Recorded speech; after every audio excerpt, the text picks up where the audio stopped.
Hello, my name is Diego Sanchez and today I will present you the quadratic inequalities.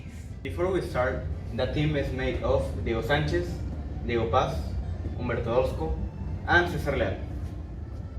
So, what's a quadratic inequality? A quadratic inequality is a mathematical statement that relates a quadratic equation greater or less than another. It is just a quadratic equation, but with an greater than or less than symbol. A quadratic inequality has the same form as a quadratic equation: ax to the square plus bx plus c is equal to 0. However, the only difference is that in this case we have the form ax to the square plus bx plus c greater than 0, or in other cases ax to the square plus bx plus c less than 0. To solve a quadratic inequality, we must determine which part of the graph of the quadratic function will be above or below the x-axis.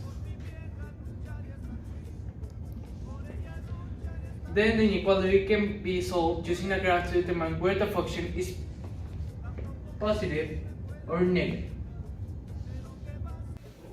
So first off, we start with the equation here, and we can see that it's a polynomial, so we have to first factorize it, which is a very easy factorization to be honest.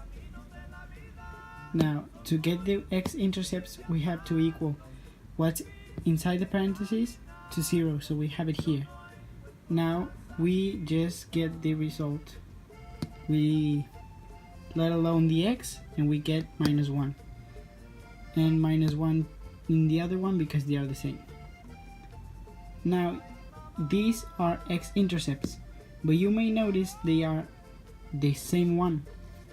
This means the parabola that we're gonna graph later on is gonna bounce off the x-axis. Now we have to get our y-intercept. Our y-intercept is already on our initial equation, which is the constant term, which in this case is the number 1, so we have it here. Now my teammate Diego Paz will explain the graphing method. A graph helps us to figure out the answer to the inequality and to give it a manifestation, if you will. Now, in the graph, we have to plot the points that we previously obtained, such as the x and y intercepts. So we plot them.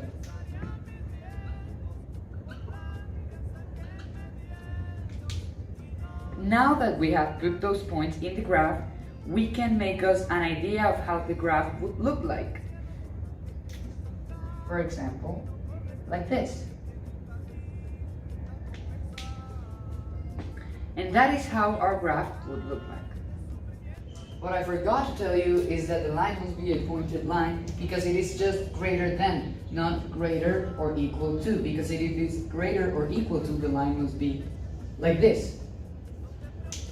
Now, to know if the equation is true, because it is solved, it is true, we paint what is inside the parabola. Just to clarify, if you want more precision, you can replace any value of x within the range of the two intercepts. In the equation, obviously, this will give you another plot line in which you can make a more precise graph.